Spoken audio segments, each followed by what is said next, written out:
Oui, bonjour. Là, on va aborder la notion de montage soustracteur, l'ampli opérationnel différentiel, mais monté en soustracteur. C'est-à-dire, on cherche à chercher la différence de la tension V plus moins V moins. D'accord? Donc, la sortie Vs est égale à V plus moins V moins. Sauf que là, on est obligé de connaître le potentiel de V plus, combien ça vaut, et le potentiel de V moins. Là, on cherche à l'outil qu'on a.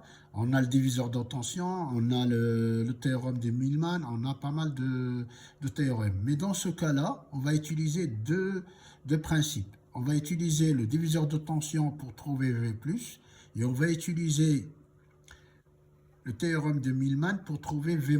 Et après, on va faire V plus moins V-. On annonce le théorème de Millman. Alors, qu'est-ce qu'il dit?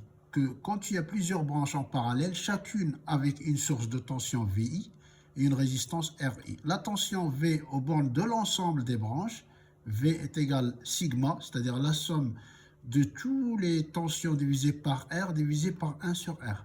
Donc en fait, Millman, il utilise ici V, il utilise en fait la conductance, c'est-à-dire la tension est égale à l'intensité divisée par 1 sur R.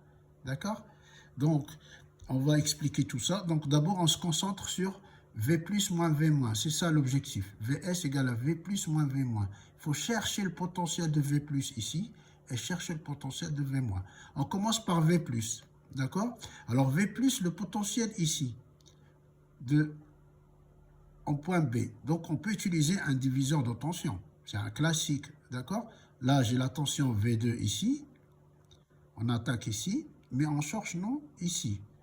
Potentiel. Donc, hop, potentiel ici.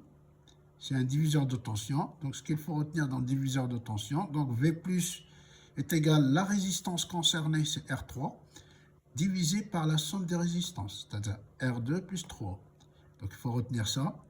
Diviseur de tension ici. La résistance concernée, c'est R3, divisé par R2 plus R3, par le reste. D'accord? Ça, V+, c'est réglé. Maintenant, V-. Alors, V-, quand on voit, on a une branche ici et une branche ici. D'accord? Donc, on peut appliquer Millman, parce que Millman, qu'est-ce qu'il dit? Plusieurs branches. Nous, on a deux branches. OK? Qu'est-ce qu'il dit d'autre? Source de tension VI. On a deux sources, V1 et VS. D'accord? D'accord? Là, on peut appliquer V. Et le V, c'est le V-. D'accord? Donc, nous, pour nous, c'est V-. On applique V- égale. Donc là, V sur R. Donc, nous, on a la première source V1 sur R1. Plus, vous voyez, le plus, c'est sigma. Plus Vs sur R. Vs sur R, c'est la deuxième source. Divisé par la conductance. D'accord? De chaque branche. La première branche, c'est celle-là. 1 sur R1 plus 1 sur R. D'accord? On manipule tout ça, ok? Et on trouve égal à R divisé par R1 plus R fois V1 plus R1 divisé par R1 plus R fois Vs. Donc là, ça y est, on a le V plus et on a le V moins. Là, on revient à l'équation. Vs égale à V plus moins V moins. Cette quantité-là, V plus, d'accord, moins cette quantité-là. OK? Donc là, j'ai fait un petit rappel hein, par rapport à I. Vous voyez? La loi d'Ohm en conductance, c'est-à-dire G égale 1 sur R. D'accord? I égale à GU, donc c'est par rapport à ça pour comprendre. Là, on attaque la démonstration, ici. Donc, une fois qu'on a trouvé les potentiels V plus et V moins, ben, on fait la différence, hein, tout simplement. Hein. Voilà, on attaque, on fait la différence. Donc, VS, comme des grands garçons. Hein. VS, c'est quoi? C'est V plus moins V moins. On pose donc V plus, donc on met V plus ici, cette quantité, moins V moins. On la manipule, on réduit au même dénominateur et tout, d'accord? Et à un certain moment, on va trouver VS, on isole VS égale R1 plus R divisé par R1. Facteur de R3 divisé par R2 plus R3 fois V2. Vous voyez? Moins R sur R1 plus R fois V1. Vous voyez, on a trouvé VS en fonction de quoi?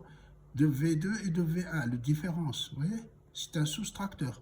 La remarque, si et on a R égale R1 égale R2 égale R3, à ce moment-là, on a VS égale à V2 moins V1. On peut le trouver. Si on a des résistances égaux, là on a 2, coefficient 2, là on a 1 demi, et là on a 1 demi. On sort le 1 demi V2 moins 1 demi V1, ça simplifie avec ça, et ça reste vraiment le soustracteur ici.